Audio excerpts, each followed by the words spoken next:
이제 여름에 좀 하셔가지고 시험이 이제 4월 달이죠. 빨리 합격을 하셔야 되는데 그래서 이제 어떤 뭐 시험 이야기 이런 거는 이제 제가 뭐 강의를 하면서 이제 천천히 설명드리기로 하고 우선 뭐 단적으로 이야기하면은 그 1차 시험은 이제 객관식 시험 아니겠어요, 그죠? 그래서 객관식 시험인데 이제 항상 패턴이 보면은 40문제 중에서 난이도가 좀 어렵다 그렇게 출제되면은 진짜 어렵게 출제된 한 10문제 정도는 좀 난해한 문제가 출제될 때가 있었어요. 근데 대개 내가 뭐 보면 한 5문제에서 한 6문제 정도는 좀 상당히 좀 어렵고 또 사실 이 강의로 어떻게 커버하기는 좀 사실 버거운 뭐 그런 면도 좀 있습니다.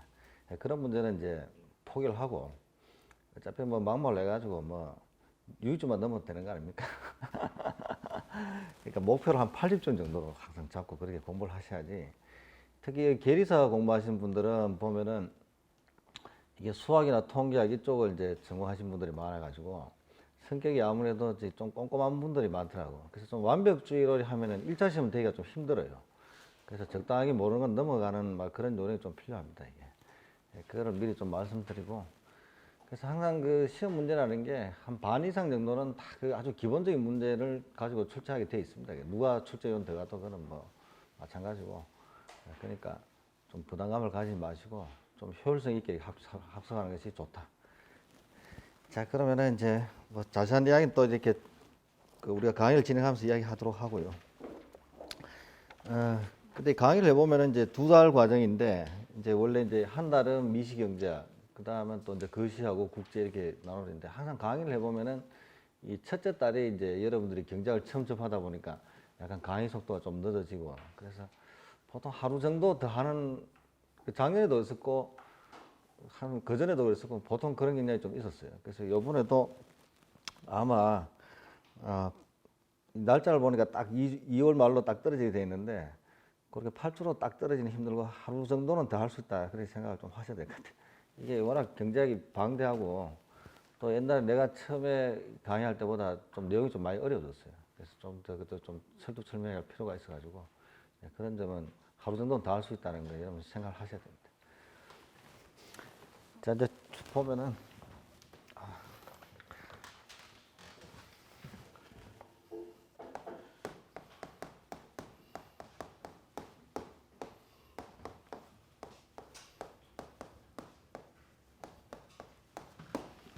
자, 먼저 오늘 이제 첫 시간이니까 이제 이 경제학이 어떤 학문이라는 것을 여러분한테 이제 말씀을 드려야 될 거 아닙니까?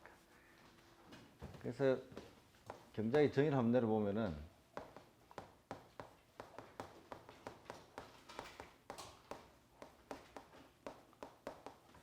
그 희소성의 법칙이라는 것이 있는데요. 이게 무슨 말이냐 하면은 인간이 원하는 것은 무한대인데 그걸 충족시키는 수단이 제한되어 있다. 이제 그런 뜻입니다. 그럼 인간이 원하는 게 뭐냐? 인간이 살아가면서 원하는 게 이제 뭐 여러 가지 뭐 먹고 마시고 입는 거 아니겠습니까? 자, 이런 것들을 이제 우리가 재화나 용력이라 그렇게 이야기해요. 그래서 이 희소성의 법칙이 이제 2가지 면에서 작용을 하는데 하나가 이제 아까 말했던 생산물. 이게 이제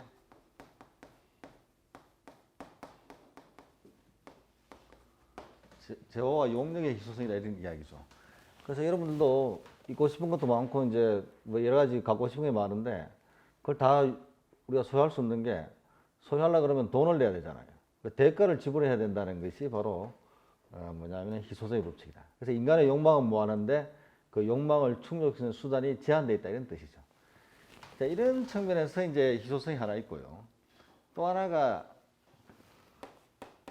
지금 이 생산물의 희소성은 경제 주체별로 봤을 때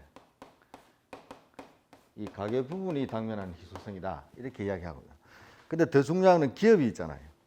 그래서 재화와 용력을 누가 생산해 줘야 될 거 아닙니까? 그 생산하는 경제 주체가 기업인데 이 기업이 당면한 희소성은 재화와 용력을 생산하기 위해서 투입되는 것을 이제 생산 요소다 이렇게 이야기합니다.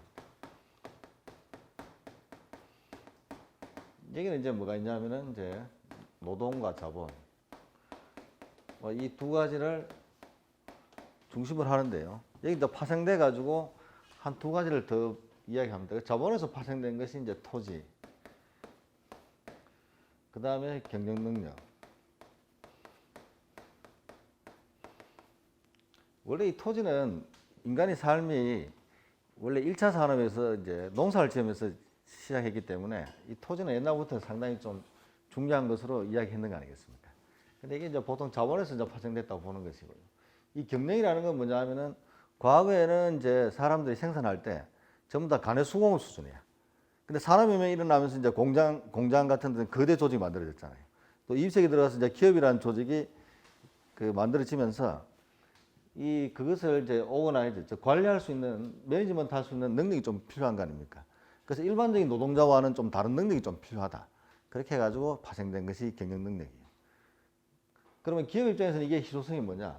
그럼 기업은 사람과 자본을 투입해가지고 이 물건을 생산해야 되는데, 역시 사람과 어떤 물질을 투입하려고 그러면은 사람 채용하는데 공짜로 우리 회사에서 일 좀 해라. 아무도 할 사람 없잖아요. 그러니까 여러분들 보험계의사 왜 합격하려고 합니까? 다 먹고 살려고 하는 거 아니에요? 막말로 그렇지. 나도 여기 왜 강의하느냐? 다 먹고 살려고 하는 거야. 그 먹고 살려고 하는 문제를 해결하는 것이 바로 경제학이다. 이런 이야기입니다. 뭐 단적으로 이야기하면 그렇죠. 제일 중요한 것이 먹고 사는 문제가 제일 중요해. 먹고 사는 문제가 해결돼야지 그 위에 뭐가 있습니까? 뭐 명예도 추구하고 어쩌고 저쩌고 하는 것이지. 먹고 사는 문제에서 사람이 딱 부딪히잖아요. 그럼 아무 생각이 없어져. 그래서 이게 여러분 젊었을 때 빨리 갖춰놓은 것이 중요해요. 알겠습니다. 뭐 경제학을 공부해서 하는 게 아니라 뭐 살면서 다 느끼는 게 아니겠어요. 그래서 이런 것들이 이제 희소하고 이런 것도 우리가 다 자원을 하는데 이런 자원의 희소성 때문에 발생하는 것이 바로 이 자원 배분의 문제고 자원 배분의 문제를 해결하고자 하는 것이 바로 뭐냐면은 경제학이다 이런 이야기입니다. 그 자원 배분의 문제가 이제 경제 문제를 하는데요.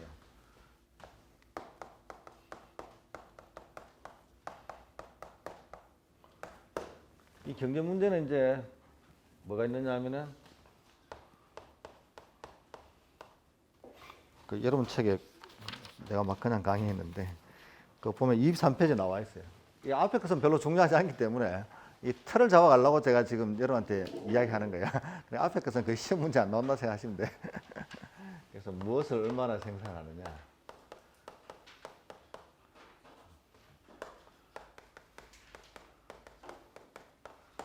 좀 미안한 말씀인데 제가 한때는 참 젊었을 때는 이 학원 자원 다니면서 제가 경제학 강의는 엄청 한 놈인데 요즘은 이제 저도 이제 학교 다니기도 바쁘고 해가지고 이제 이 학원 강의를 제가 여기 미래만 지금 하고 있는 형태라가지고 옛날에서 약간 감이 좀 떨어진 감이 좀 있긴 있어 나도.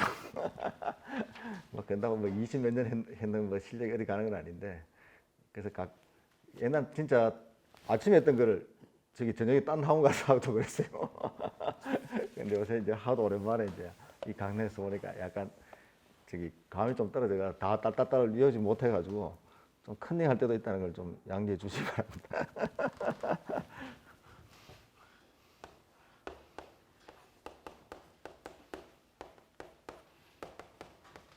자, 어떻게 생산하고 또 누구를 위하여 생산하고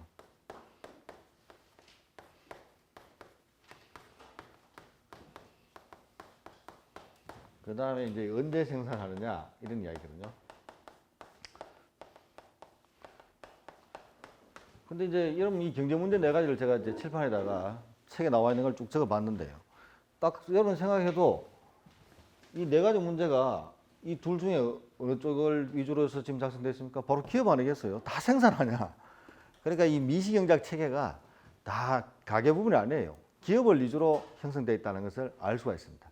그래서 항상 뭐냐면 미시경제학에서 이야기하는 것은 어느 경제 주체를 기준으로 하느냐? 기업이에요, 사실은. 자, 이걸 좀 설명을 해드리면은, 자, 기업 입장에서, 자, 여러분이 사업을 한다고 가정해 봤을 때, 자, 사업을 시작하려고 그러면은 이제 사람도 필요하고, 또 뭐 건물이나 이런 것 역시 자본도 필요하겠죠. 그럼 그렇게 막대한 돈을 투자해가지고 사업을 하는데 아무거나 막 생산해서 하겠다. 이런 자세가 가지면 안 되잖아요. 그러니까 뭐를 생산할 것인가. 그러니까 앞으로 성장 가능성도 있고 잘 팔릴 수 있는 거. 그걸 생산해야 될 거 아닙니까? 그리고 일정 기간 동안에 무한대로 생산할 수 있는 것이 아니잖아요. 어느 정도 생산해야지 가장 이윤이 극대화되느냐. 뭐 이런 거 아니겠습니까? 그래서 이제 양. 그 다음에 어떻게 생산하는 것은 이제 그 생산 요소가 제가 네 가지를 적었습니다만은 보통 경제학에서 노동과 자본을 이야기하거든요. 그럼 노동과 자본의 투입 비율을 어떻게 결정하느냐 이런 이야기야. 그래서 노동과 자본 투입 비율이 5대 5 같으면 딱 반반인데 여기서 이제 노동가격이 임금 아니겠어요? 그럼 임금이 좀 하락하면 뭐가 됩니까? 상대적으로 자본보다는 노동을 더 많이 투입하는 것이 유리하겠죠. 그럼 노동 집약적 방식이 되는 거예요. 또 반대가 되면 또 자본 집약적 방식이 되겠죠. 그래서 노동 집약적으로 하느냐, 자본 집약적으로 하느냐, 뭐 그걸 결정하는 것이 된다 이런 이야기고요. 이거는 이제 소득 분배 문제인데, 그럼 나 생산해서 시장에 내다 팔잖아요.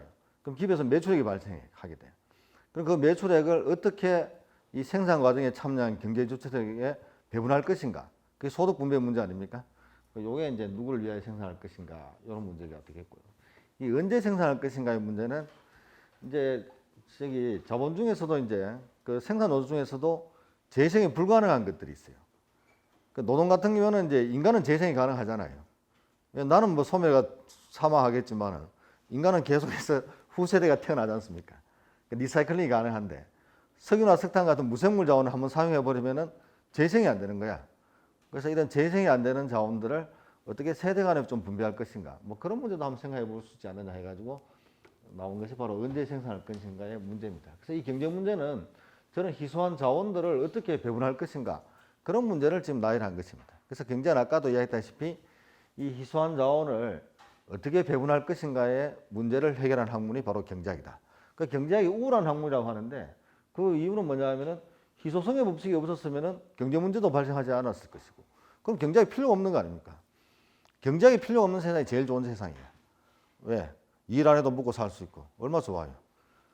그래서 옛날 공산주의 이야기 많이 하는데 공산주의 애들이 하는 이야기가 누구나 다 같이 잘 먹고 잘 사는 사회를 구현하자 이딴 소리를 많이 하는데 그게 얼마나 허구성이 있느냐. 저거는 희소성의 법칙을 완전히 개무시하고 저거 마음대로 한 거예요. 공산주의가 성립하려고 그러면요 우리가 죽어서 가는 천당이나 극락에서 이루어집니다. 그러니까 절대 그런 공산주의의 선전선동에 휘말리면 안 되는 거예요. 역사가 증명하고 있잖아요. 소련 저기 작살났잖아. 지금 뭐 중국 저것도 원래는 저기 자본주의 그 시장 경제로 가야 되는데 시진핑 들어가지고 좀 이상한 방향으로 가니까 지금 저 완전히 휘청되고 있는 것이고, 뭐 북한 저거는 뭐 어차피 저기 자동차 할 것이고 볼 때 대마 두집 바닥에 대마 두 집 안 나면 그냥 가는 거 아닙니까? 그런 것이. 그래서 이 경제 문제를 해결하는 방식이 이제 학문적으로 정립된 것이 두 가지가 있어요.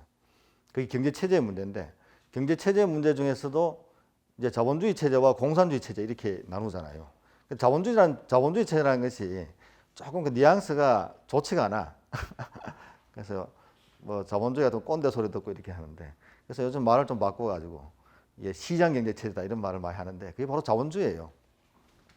왜 자본주의 체제가 좀 그러냐 하면은 이 생산 노조 중에서 노동과 자본이 있잖아. 뭘 더 중시한단 말입니까? 이 자본을 더 중시한단 말입니다. 그래서 자본주의 체제가 계속 발전하면요, 그게 물질 만능의 사회가 될 수밖에 없는 것입니다. 그래서 경제가 성장해서 옛날보다도 더 풍족하게 사는 것 같은데 항상 뭐냐 하면은 삶의 질은 나아지지 않는 경우가 많이 있는데 그게 자본주의 체제가 가지는 인간의 욕심 때문에 그런 것입니다. 이게. 그건 어쩔 수가 없어요. 그럼 내가 해결할 문제가 아니고 그럼 뭐 인간의 어쨌든 정신 세계를 규율하는 뭐 다른 뭐 인문학 쪽에서 해결해야 되는 문제지 경제학에서는 해결할 문제가 아닙니다. 그래서 그게 왜 그러냐면요, 좀 설명해 드리면은 이 노동으로 버는 소득이 바로 노동소득이야. 이 자본으로 버는 소득을 우리가 자산소득이라 그렇게 이야기하는데, 그래 인간의 소득은 노동소득과 자산소득으로 나눠져 있어요. 근데 자본주의 체제에서는 어느 소득의 파괴력이 더 크냐? 이게 훨씬 더 큽니다. 이거는 뭐 한번 처음에 저기 조성하기 힘들어 그렇지 한번 조성했다 그러면은 이건 파괴력이 엄청나요. 그래서 자본주의 사회에서는 누가 제일 행복한 사람이냐? 일 안 하고도 잘 먹고 잘 사는 사람을 이야기해. 그 임금 소득이 하나도 없이 잘 먹고 잘 살려고 그러면 이 자본 소득으로 다 충당이 가능한 거예요. 그래서 이걸 확충하게 되면 여러분들이 가진 부존 자원이 시간 있잖아. 이걸 여러분 마음대로 할 수 있는 거예요. 근데 보통 사람은 그렇게 안 되잖아요. 그러니까 회사 나가가지고 월급 받는 거야. 그 회사 나와서 월급 받으면서 계속 불평불만하고 때려치고 싶다는데 그런 생각하면 안 되는 거예요. 왜 그러냐면은 회사가 네가 그만큼 힘들기 때문에 그 대가로 임금을 주는 것입니다. 알겠어요? 그렇게 생각해야지. 그러면 저기 너 집 잘 살아가지고 돈 안 벌어도 뭐가 됩니까? 잘 먹고 잘 살면은 그냥 놀면 되잖아요. 솔직한 이야기로. 근데 자본주의 체제라는 것이 사실 임금 소득은 이게 소득 불평등에 측정을 해보면은 그 격차가 잘 안 나요. 이게 보통 소득 불평등의 격차는 다 이 자산 소득에서 비롯된다고 보시면 됩니다. 요즘 이제 젊은 사람들이 할 때 뭐 금수저, 흑수저 하는데 그게 왜 그러냐면 우리나라도 이제 산업화 과정이 좀 오래돼 가지고 이제 그 자산의 불평등이 좀 생기기 시작했어요. 사실 해방 직후에 우리나라는 자산이 굉장히 평등한 나라예요. 왜? 다 같이 다 안 못 살았으니까. 근데 부자고 가난한 사람이 있어 다 안 못 살았지. 근데 그 위에 경제 발전하면서 한 3, 40년 동안 이제 주로 이제 부동산 투기를 통해 가지고 자산을 획득한 세대가 있었을 거 아닙니까? 걔들이 이제 후세대한테 자산을 물려주면서 이 소득 불평등이 발생하기 시작한 거예요. 그래서 지금 그게 극명하게 드러나는 게 IMF 외환위기 이후에 그런 그 불평등이 나타나기 시작했는데, 그래서 아버지 잘 만나가 자산 많이 물려받았다. 그럼 이제 뭐 금수저, 뭐 그렇지 못한 사람은 흑수저. 근데 그거는 뭐 우리나라 사람뿐만 아니라 다른 나라 다 그런 거예요.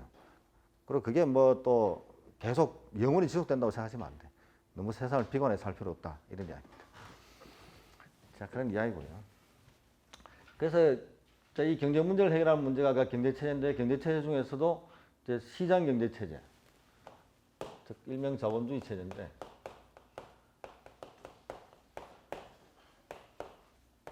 공산주의 체제는 필요 없죠. 공산주의 체제는 어떻게 해결합니까? 중앙에 뭐 명령 뭐 이런 거 저 마음대로 하는 거 아니에요. 여러분 그게 그 왜 안 되냐면요. 공산주의의 그 맹점을 좀 설명해 드리면은 자원 배분을 누가 합니까? 소수의 일부가 하는 거 아니겠어요? 그럼 얘들이 전지전능하냐면은 인간의 능력은 별 차가 없어. 근데 항상 그런 식으로 자원 배분을 하다 보면 인간의 욕심이 앞서게 되고, 그래서 얘들이 뭐가 됩니까? 더 많은 자산을 가지려고 하고 부정부패가 싹 트는 거예요. 그래서 공산주의를 채택한 나라가 왜 그렇게 부정부패가 많냐면 다 그 인간의 욕심이 결부되는 것이고, 얘들이 뭐 하나님이나 뭐 예수님이나 부처님도 아니잖아. 절대 그런 생각을 가지면 안 돼요. 북한 한번 보세요. 북한 보면 그 저기 3대째 내려가고 있지 않습니까? 그 김씨 3대. 걔들이 다 가지고 일부 뭐가 됩니까? 그 저기 자기 잘 따르는 그 저기 특권 계층한테 나눠주는 거 아니겠어요? 그러니까 그런 체제를 선호한다는 것은 굉장히 그게 잘못된 생각이다. 그런 이야기입니다. 그는 할 필요도 없는 것이고요. 그러니까 굉장히 비능률이고, 그런 사꾸라 경쟁은 빨리 없어져야 돼요. 자꾸 아직까지 망령이 떠돌고 있는데 그런 거는 배격해야 됩니다. 절대 이런 그 생각하지 마세요. 이 자본주의 체제를 가지고 나눠지는데, 우리가 이제 좌파 우파라는 이념도 여기서 다 나오는 거예요, 사실은.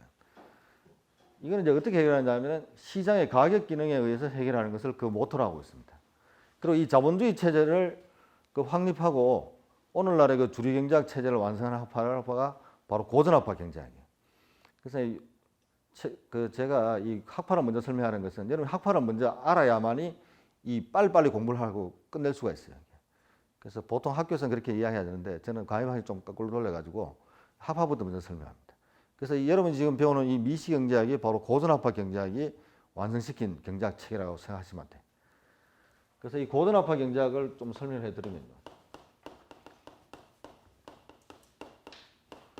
이 고전학파 경제학은 시대 배경이 영국이고요. 주로 19세기입니다. 그래서 여러분도 그 책에서 아담 스미스 사람 배울 적이 있을 거예요, 아마. 그 The Wealth of Nation, 국부론을 저술한 사람 아닙니까? 그러니까 학문적으로 이제 태동한 것이 이제 아담 스미스 국부론 시작하는 것이지, 뭐 먹고 사는 문제야 뭐 인간이 지구상에 태어나면서부터 묻힌 문제 아니겠어요?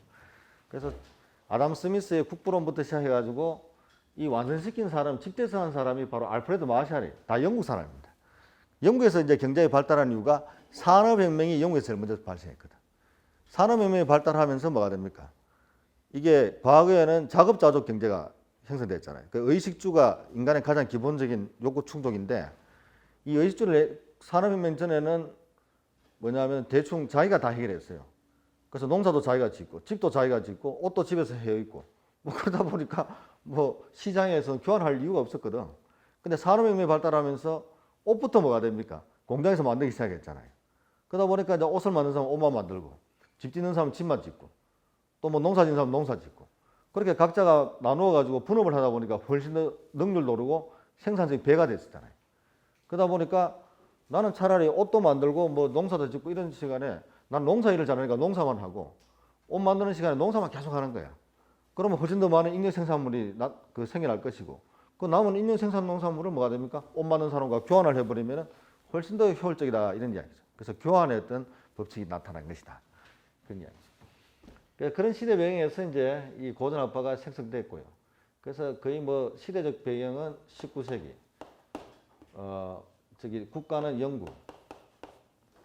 그래서 그 전부 다 이 고전학파 경제학자들은 다 거의 대부분 영국 사람이라고 생각하면 됩니다. 근데 이 고전학파가 한 120년 정도 이제 형성되다 보니까 이 안에서도 좀 분화가 일어나는데요. 그러니까 초기에 고전학파가 있고, 그 다음에 이 미시경제에서 제일 중요한 개념 중에 하나는 한계 개념이 나와. 한계 개념을 경제학 이론에 도입한 사람들이 한계형학파야. 그래서 초기 고전학파와 한계형학파를 집대성에서 만든 사람이 알프레드 마샬인데, 이 학파를 신고전학파라 그렇게 이야기해요. 그래서 신고전학파다 보니까 요새 새고전학파도 있어. 20세기에. 그러니까 좀 헷갈리는데, 왜냐하면 요 시대만 보면은 초기 고전학파에 대응해가지고 나왔기 때문에 신고전학파가 되겠죠. 그러나 지금 오늘날의 경제학에 봤을 때는 이건 그냥 고전학파 통칭해도 돼. 근데 아직까지 경제학사에서는 그런 용어를 쓰기 때문에 신고전학파는 여기에 들어가는 사람들이. 알프레드 마샬.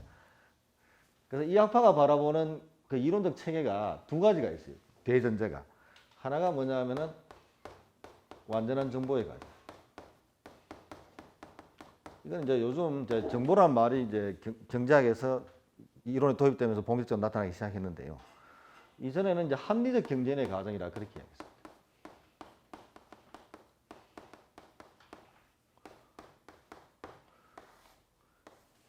이 합리적이라는 말 자체가 굉장히 모호합니다. 당신은 합리적인가 이렇게 물어볼 수가 있겠죠. 그 철학에서는 뭐 통할는지 몰라도 이게 계량화가 되고 수치화되는 현대 경제학에서는 합리적이다, 합리적이지 않다. 이게 굉장히 추상적이고 모호한 개념이에요.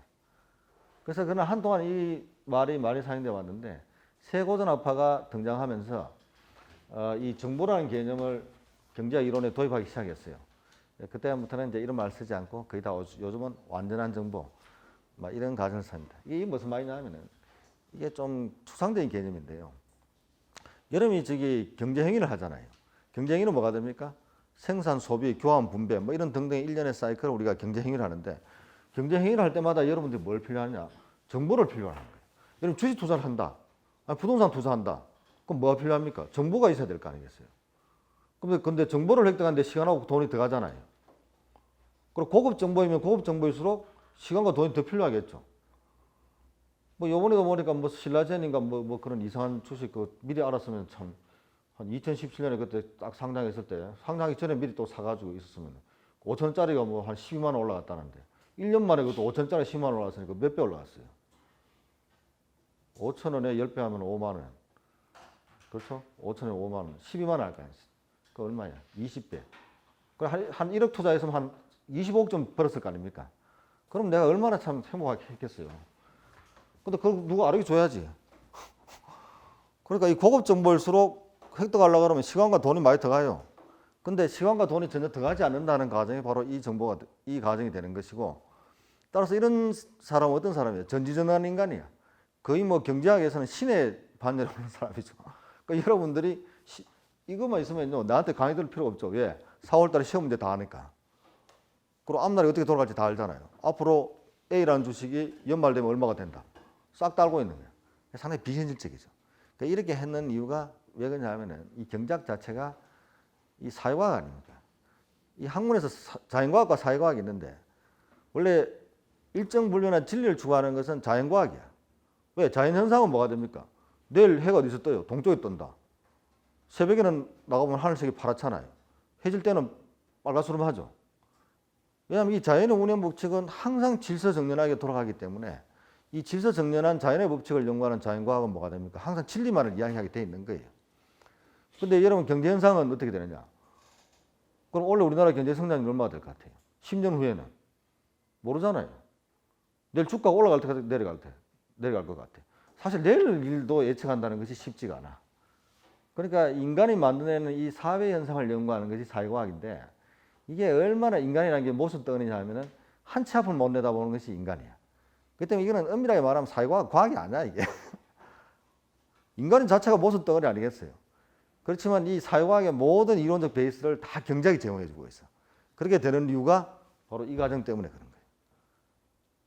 그래서 마치 이 사회과학인 경제학을 자연과학처럼 해석해가지고 뭐냐면은 하나의 어떤 일정한 불변의 지식 그 체계를 만들어 보자. 그래서 시도된 것이 바로 경제학이에요. 그래서 모든 사회과학의 대전제는 다 모든 이론적 출발점은 경제학에서 출발합니다. 경제학만 잘하면은 사회과학에 다른 떨거지 한 분들 있지. 뭐 있어요. 법학 같은 경우에 학문을 볼 수도 없지. 그거는 뭐 저기 그 뭐가 됩니까? 그냥 법으로 제정해가지고 이제 뭐 우리가 규칙 그런 걸 연구하는 거 아니겠어요? 법이라는 게 뭐 따지고 보면은 학문이 안 되는 게 우리나라에서는 민법이 성문법이지만 미국에는 민법 자체가 없어. 그 불문법이야. 그러니까 나라마다 다 틀려. 그리고 사회답이랑 다 틀리잖아. 그럼 법은 쉽잖아요. 딸딸딸 외우면 되니까. 그러니까 여러분들 그 문과 학문에 우리나라 자격시험 보면은 여러분 학문도 그렇지만은 여러분 자격시험도 그런데 문과 쪽에 자격증이 많잖아요. 뭐 이것저것 뭐 많이 있는데 보면 1차 시험은 전부 다 경제학하고 법이야. 그러니까 관련 법이겠지. 그러니까 여러분 시험도 아마 그렇다 했을 거예요. 여기 기론적 베이스는 경제학이고 여기 뭐 보험업법 이런 거 뭐 좀 해가지고 이렇게 아마 보는 것 같은데 법 같은 경우는 그게 실무예요. 이건 학문이 될 수가 없는 거예요. 그러니까 사회과학의 다른 분야 있잖아. 뭐 예를 들어 뭐 경영학, 뭐 정치학 이런 것들은 공부할 필요 없어. 경제학만 딱 공부하면요.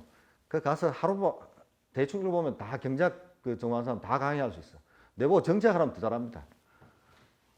아, 이거 좀 약간 오버패션 같은데 그렇다 이렇게 생각하면 경제학이 그만큼 이 사회과학의 이론적 베이스를 제공하는데 그 전제가 되는 것이 바로 이거예요. 그러니까 완전한 정보를 가진 사람이니까 모순 덩어리가 없잖아요. 그러니까 항상 모든 경제 선택을 할 때 합리적으로 할 수 있는 거야. 이 합리성이 미시행자인 세 가지가 있어요. 첫째, 소비자는 소비할 때 어떻게 하느냐? 효용 극대화 원칙.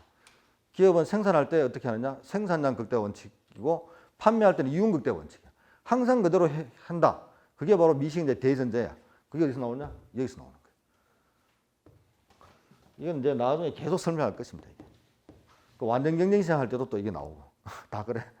그다음 또 하나가 이제 가계의 신축성인데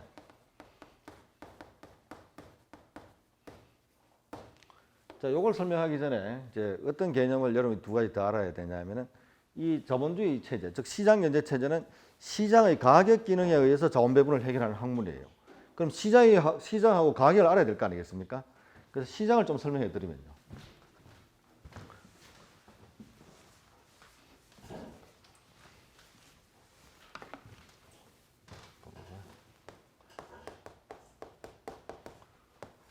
자, 이 시장은 경제학에서 어떻게 정의하냐면은 교환이 이루어지는 장소를 시장이라 그렇게 이야기하는 거예요.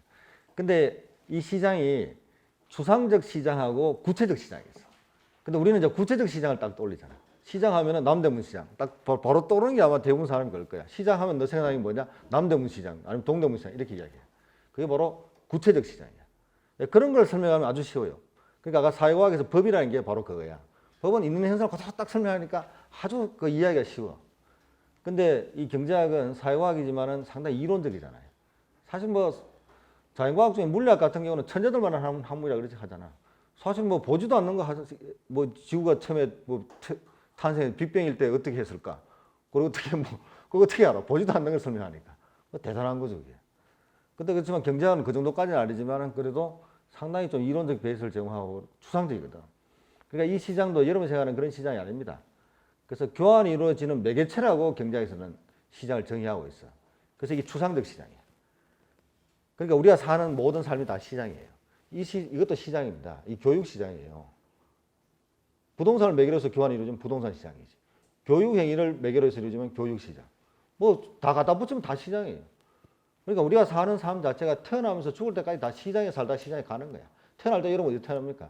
옛날 집에서 태어났지만은 요즘 다 병원에서 살잖아. 의료 서비스에서 태어나잖아요. 그리고 사람 그 어른들 돌아가시면은 장례시장 가잖아요. 장례 서비스 시장. 여러분 지금 여기서 공부하니까 교육 시장. 여러분 학교 가도 뭐 대학도 그것도 시장 아닙니까? 다 돈 내고 공납금 내고 공부하니까 그것도 교육 시장이야. 그래서 이 시장은 바로 교환이 이루어지는 매개체를 이야기하는 것이고 경제학에서 말하는 시장은 추상적 시장이다 이 말이죠. 근데 이 추상적 시장을 이제 몇 개로 이제 경제에서 구분을 하는데 아까 그 이루어지는 매개체가 있잖아요. 실물과 금융 상품으로 실물 상품과 금융 상품으로 나눠지는데 실물 상품의 교환이 이루어지는 시장이 무슨 시장이 되겠어요? 실물 시장이지. 그 실물 시장은 또 두 가지가 있어요. 아까 이런 희소성의 법칙에서 봤다시피 생산물이 있잖아. 그 재화나 용력이 교환되는 시장이 무슨 시장이 되겠습니까? 생산물 시장이지. 이게 제일 중요하죠. 대부분 이 생각 안 해요? 교육시장, 뭐 부동산 시장 다 생산물 시장이야. 뭐 교육, 또 아까 말했던 뭐 장내 서비스 시장 뭐 이런 거 다 생산물 시장으로 볼 수 있는 거 아니겠습니까? 그래서 이게 가장 중요한 시장이에요. 그래서 생산물 시장을 어떻게 정의하느냐? 재화나 용역의 교환이 이루어지는 시장이다. 알겠습니까? 이렇게 정의해요. 근데 이 생산물을 만들기 위해서는 생산 요소가 필요하잖아요. 그래서 생산 요소가 교환되는 시장이 또 나오겠죠. 그거를 생산 요소 시장이라 그렇게 합니다. 근데 생산 요소 중에서 노동과 자본, 아까 뭐 토지도 이야기했지만은 노동과 자본을 이야기했을 때 자본은 가만히 생각해 보면은 생산물 시장에서 분석해도 별 차가 없어. 자, 왜 그러냐면은 자, 동일한 시계를 놓고 있잖아요. 시계를 놓고 가정에서 구입을 하게 되면은 생산물 시장이야. 기업에서 구입하면 어떻게 되겠어요? 그건 생산 노동 시장이 됩니다. 자, 예를 들어 여러분 가정에서 있잖아요. 이런 책걸상을 구입한다. 무슨 시장이 되겠어요? 그건 최종 소비재가 되거든. 그러니까 그건 생산물 시장이야. 근데 학원에서 책걸상을 구입하면 뭐가 될까요? 이거는 이제 사업을 하기 위해 가지고 뭐가 됩니까? 구입하는 것이니까 생산 요소가 되는 거예요. 그러니까 어느 쪽이 구입하느냐에 따라 달라지지만은 결과적으로 그 하나의 동일 상품이라는 것은 동일하잖아요. 근데 유일하게 생산 요소 중에서 생산물로 간주해서는 안 되는 것이 하나 있는데 그게 바로 노동이야. 노동이 바로 사람 아니겠습니까? 노동시장을 생산물로 해버리면 사람이 뭐가 돼요? 졸지에 재화나 용역과 물건 취급받는 거야. 그래서 옛날에 노예시장, 뭐 사람을 뭐 물건까지 사고 파는 시장이 있었잖아. 근데 그건 옛날의 이야기지만 인간의 존엄성에 미쳐봤을 때 그렇게 하면 안 되잖아요. 그래서 이 생산 노조 시장을 다른 말로 하면 노동시장이다. 이렇게 이야기를 합니다. 그래서 원래는 광의로는 생산 노조 시장을 하는데 결국 생산 노조 중에서 가장 중요한 것이 노동이기 때문에 이건 또 생산물 시장에서 분석하면 안 되는 거예요. 그래서 노동시장이라 그렇게 이야기합니다. 그래서 19세기까지는 거의 물물교환 형태로 교환이 이루어졌기 때문에 실물시장만 존재했는데 그 위에 이제 그 교환을 하다 보니까 물물교환하면 불편하잖아요. 그래서 그 매개가 되는 것이 뭡니까? 화폐 아닙니까? 그 화폐를 위주로 해가지고 이제 각종 금융상품이 만들어지기 시작했어요. 그러니까 여러분이 이제 앞으로 종사할 보험도 하나의 금융상품 아닙니까? 그래서 이런 금융상품이 교환되는 시장이 20세기부터 본격적으로 나타나기 시작했어요. 그래서 금융상품이 교환되는 시장이 이제 금융시장인데, 그래서 원래 화폐는 이 실물시장의 교환을 매개해주는 즉 보조 역할에 머물렀는데 20세기부터는 본격적으로 금융상품이 출현하면서 제도권화된 금융시장이 나타나기 시작했어요. 그래서 뭐 은행부터 시작해가지고 원래는 여러분 그 직접 금융과 간접 금융시장으로 이제 보통 책에서 이야기하는데 여기서는 그렇게 하지 않고 이 국내 금융과 국제 금융으로 구분합니다. 왜 그러냐면은 이 국내 금융이라는 것이 뭐가 됩니까? 우리 지금 각국에 사용하는 화폐가 다 틀리잖아요. 앞으로 몰라 뭐 전 세계가 다 통합돼가지고 이제 국가라는 것도 없어지고 뭐 앞으로 뭐 한 100년, 200년 지나면 그래 안 되겠어요? 뭐 국경이 존재하겠습니까? 이제 앞으로 전 세계 시장이 되는 거지. 그리고 자꾸 이제 사람이 왔다 갔다 하다 보니까 인종도 섞이게 돼. 아마 말도 있잖아요. 우리나라 이것도 앞으로 한 1000년쯤 지나면은 다 단일 언어 쓸지도 몰라요. 내가 볼 때. 근데 지금은 현실은 뭐가 됩니까? 국경선이 다 꺼져 있잖아요. 그리고 각국마다 사용하는 화폐가 다 틀려. 그래서 우리나라 원화를 사용하잖아. 그래서 금융상품 중에서 원화로만 뭐가 됩니까? 표시된 그런 금융상품이 교환되는 시장이 국내 금융시장이지.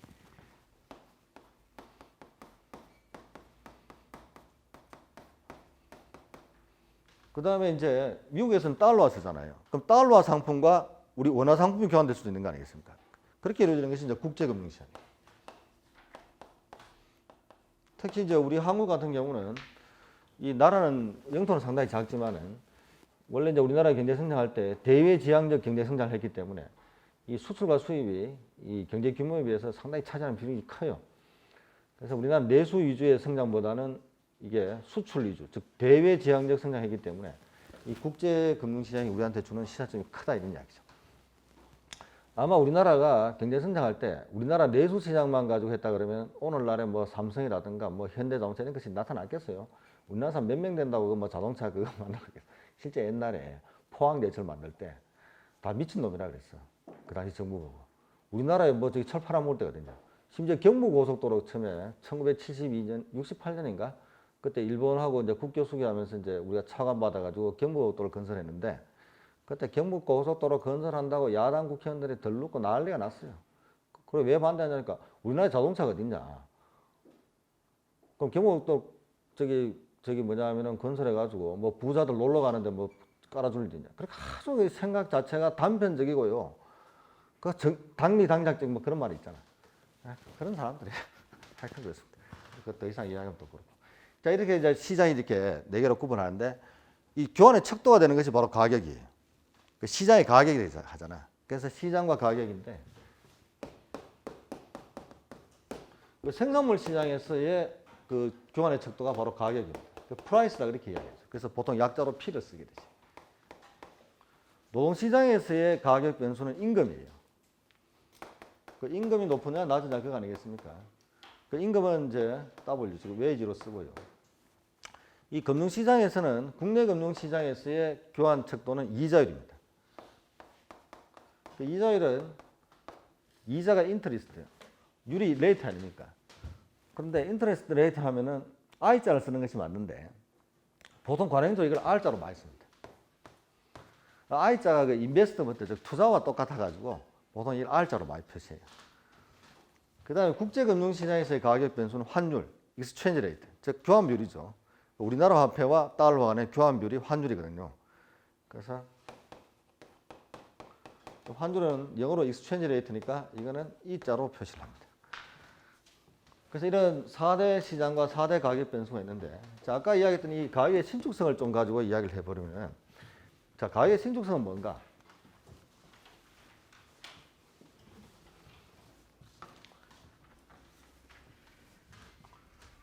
그래서 이 가격의 신축성을 여기다가 말이가 다시 붙일게요. 자, 이 가격의 신축성은 시장에서 여러분 뭐 수요와 공급 배우진 않았지만 수요 공급은 기본 나름대로 다 아는 거 아니겠어요? 수요와 공급 일체 가지고 가격 형성된다는 건 다 들어봤을 거 아니야. 그 국민학교 책에도 나오고 고등학교 저기 무슨 뭐 역사 책에도 나올 거고 다 나오잖아. 수요와 공급이 일치하는 상태를 균형 상태라고 수요가 많거나 공급이 많은 상태를 불균형 상태. 공급이 많으면 초과 공급, 수요가 많으면 초과 수요 상태. 이걸 불균형이라 해요.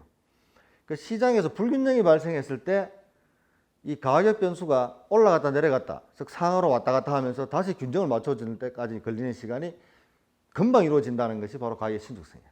그래서 하나 사례를 들어보면은, 자, 노동시장을 한번 들어볼까요?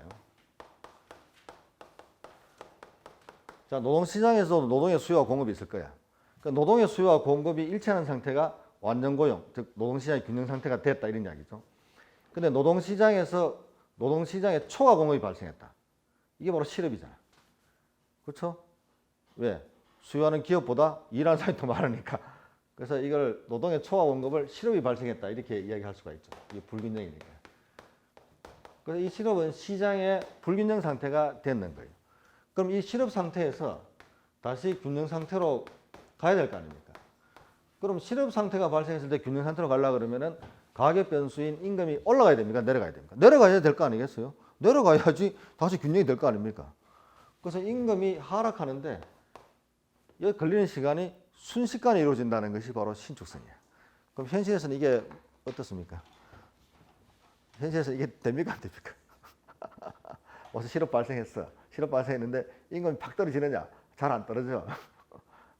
그러니까 우리가 이 반대말이 경직성이거든요. 근데 고전화파는 어떻게 하느냐? 이걸 경직성을 인정하지 않습니다. 발생하면은 무조건 뭐가 됩니까? 순식간에 임금이 떨어져 가지고 다시 균형 상태로 간다. 그러니까 예를 들어가 우리 경제가 전반적으로 불황에 처해 있다고 가정해 봅시다. 지금 무슨 불황이다 이런 말만 하지. 자, 불황이란 말을 많이 하는데 그럼 불황이 생겼을 때 정부가 직접 시장에 개입해야 됩니까? 아니면은 시장의 가격 기능이 이걸 해결해 주기를 바라고 있어야 돼요. 우리 시장 경제적으로 바라보는 것은 뭐가 됩니까? 정부가 개입하는 것은 좋지 않다 이런 이야기죠. 그러니까 시장의 가격 기능이 움직여 가지고 이 균형을 이루는 것이 가장 바람직하다. 처음에 나도 이제 대학 들어가가지고 경제학 배울 때 이런 말 하니까 좀 황당하기도 하고, 우리나라 사람 또 특징이, 우리나라는 또 오랫동안 역사적 배경이 중앙집권 체제에 있다 보니까 뭡니까?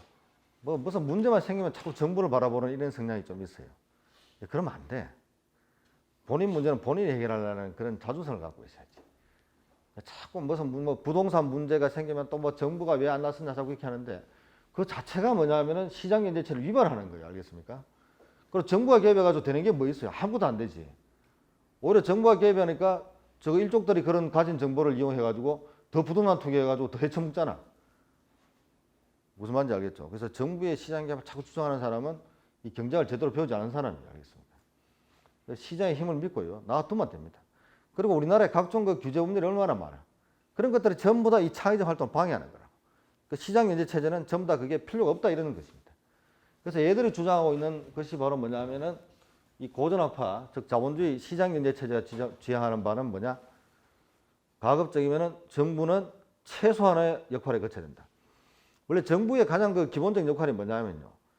국방과 치안이야. 그래서 옛날 야경국가라는 개념이 있었어. 야경국가가 뭡니까? 밤에 경찰 업무야. 그래서 우리가 경제생활을 창의적 자기가 자율적으로 하는데 그중에 뭐 도둑질 하는 사람이라든가 뭐 이 규칙을 어기는 사람 있잖아요. 그런 사람이 있으면 이게 유지가 안 되잖아. 질서 유지가. 그래서 질서 유지를 해주는 것이 바로 정부의 역할이야. 그러니까 막말로 해가지고 이 야경국가 개념은 정부 부처 중에 어떤 것만 있으면 되는 거예요? 경찰, 그다음 뭐 군인, 뭐 이런 것들만 있으면 돼. 그러니까 우리나라 지금 정부 중에서 대다수가 다 필요 없죠. 특히 제일 빨리 없애야 될 게 뭡니까? 교육부. 교육부가 뭐 필요 있어? 알아서 하면 되는 거다. 그다음에 뭐 산업자원부, 뭐 통상부 이거 진짜 필요 없어요.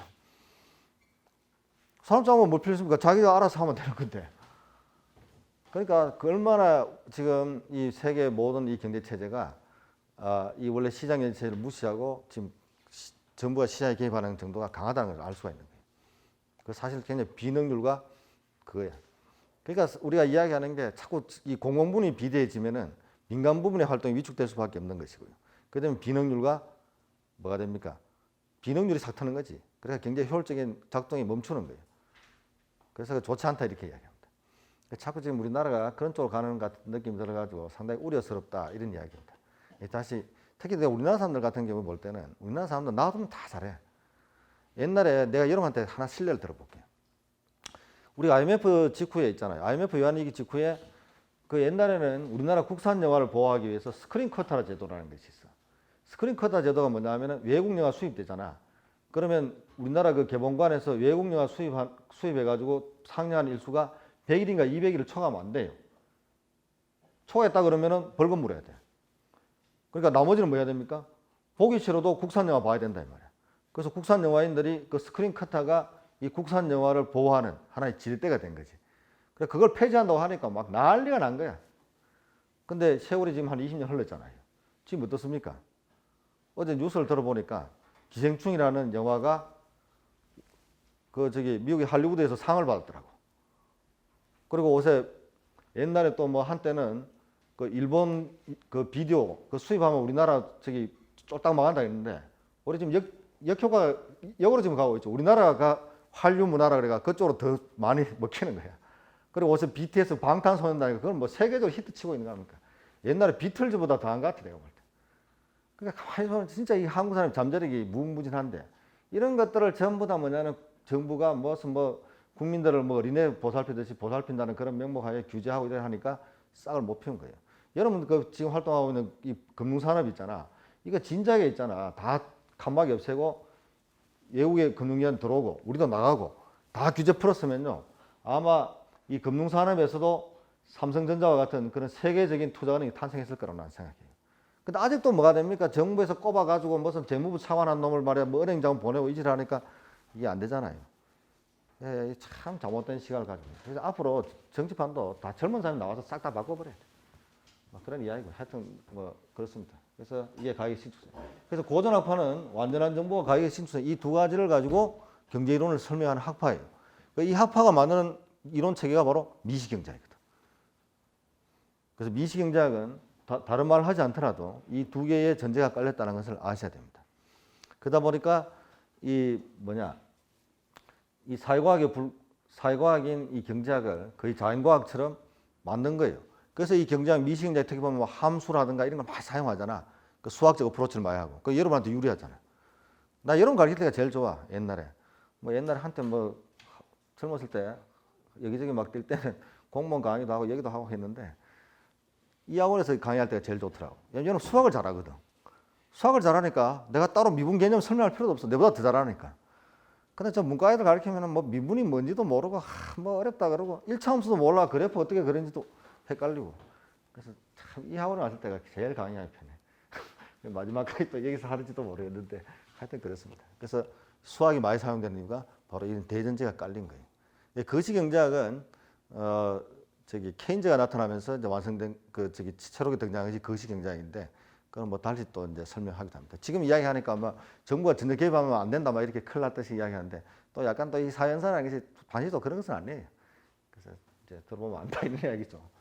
자, 이게 이제 대전제가 되고 그래서 그 여러분들 책에 보면은 이제 25페이지 막 다 그런 이야기야. 다 이런 거. 그래서 뭐 경제적 선택과 27페이지 보면은 3번 경제적 선택과 평가 기준이 나와 있는데 거기 보면 사회주의 경제체제 나와 있는데 이 사회주의 경제체제가 바로 공산주의예요. 그러니까 얘들은 이제 이쪽 대전제를 무시하는 거지. 그러니까 사람은 불완전한 존재다. 그 다음에 불완전한 정보고 뭐 가격이 또 경직성이다. 그래서 시장 실패가 자꾸 발생하니까 정부가 개입하자. 뭐 이딴 식으로 이야기하는데 사실은 어느 나라든지 간에 100% 시장 경제, 100% 공산주의 이건 없어요. 다 이렇게 혼합되어 있죠. 그게 바로 혼합 경제 체제인데 그 케인즈 경제학이 바로 이 중간쯤 서는 학파입니다. 그래서 케인즈 경제학을 중도 좌파 경제학이다 이렇게 많이 이야기해요. 그러니까 여러분 무슨 뭐 우리나라가 갑자기 뭐 노무현 대통령 때부터 옛날에는 뭐 대통령 뽑을 때는 다 그 지역 감정 가지고 뽑았거든요. 근데 뭐 노무현 대통령 때부터 갑자기 뭐 좌파 우파 갑자기 무슨 이념 논쟁이 우리나라에서 삭혀가지고 지금 뭐 좌파 우파 뭐 보수 진보 하는데 우리나라에서 정치 지형에서 그런 용어 쓰는 게 한 10년도 안 됐어요. 한 10년 조금 넘었다. 옛날엔 다 저기 지역 감정이야. 어서 갑자기 또 이념 과잉이 돼가 그런데 이 이념적인 베이스 좌파 우파는 어디서 나왔냐? 바로 이 경제에서 나왔어요. 그 여러분들 어디 가가지고 뭐 정치 이렇게 이야기하면 안 돼. 그리고 원래 보수와 진보란 말을 잘 사용하지 않는데요. 그거는 이제 상대적 개념이기 때문에 그렇습니다. 그냥 북한 가서 내가 시장 경제 체제 이야기하면 진보 아니야? 그렇잖아요. 그러니까 이 보수와 진보는 상대적 개념인데 왜 그런 보수와 진보를 썼느냐 하면은 좀 이야기해드리면은 경제학의 사조에서 학문적 제일 먼저 등장한 것이 무슨 학파입니까? 고전학파 아닙니까? 이 고전학파의 반영이 나타난 것이 칼막스 경제학이에요. 그래서 먼저 나타난 것이 고전학파고 뒤에 나타난 것이 칼막스 경제하다 보니까 그렇게 역사적으로 보수와 진보가 되는 것이지 반드시 그래 되는 개념이 아닙니다. 그래서 진보는 뭐 저기 진취적이고 뭐 젊은이를 반영하고 있다가 아니에요. 알겠습니까? 태어난 쌍이 그렇게 되가 그런 거예요. 알겠습니까? 그러니까 여러분들이 보수와 진보를 이제 딱 나눠본다고 했을 때 질문 하나 던져보면 돼. 그 여러분들 있잖아. 그 능력 있고 잘 사는 사람은 뭐가 됩니까? 소위 말해가 우파가 될 가능성이 크지. 왜? 내가 잘하는데 정부 간섭하지 마라. 이러는 거 아니야. 그러니까 어제 강남에 아파트 값 올라가 막 종부세 때려가니까 입티 나온 사람 많잖아. 그런 사람들은 이제 그런데 능력이 좀 떨어진 사람은 이제 정부가 좀 보살펴 줘야 될 거 아니겠습니까? 아무리 사람이 뭐 저기 시장 경제체를 간다 그러지만은 나이 들고 뭐 장애가 있고 또 뭐 지적이 지정이 떨어진다 이런 사람도 보살펴 줘야지. 그러니까 그렇다고 해가지고 이 우파가 완전히 비인간적 그런 건 아니에요. 절대 그렇게 착각하시면 안 됩니다. 자, 그거는 뭐 여러분이 잘 생각하면 되고. 그래서 어디 가서 뭐 저기 우파 좌파 이런 이야기 할 때 뭐 정치학 개념으로 생각하시면 안 돼. 다 경제에서 나온 거야. 딱 이야기해 주잖아. 그러니까 여러분들이 이런 시장 경제 체제를 추종하게 되면은 우파. 그렇지 않고 자꾸 정부가 뭐 좀 해보자 이렇게 하면은 좌파. 근데 사실은 다 이게 섞여져 있어요.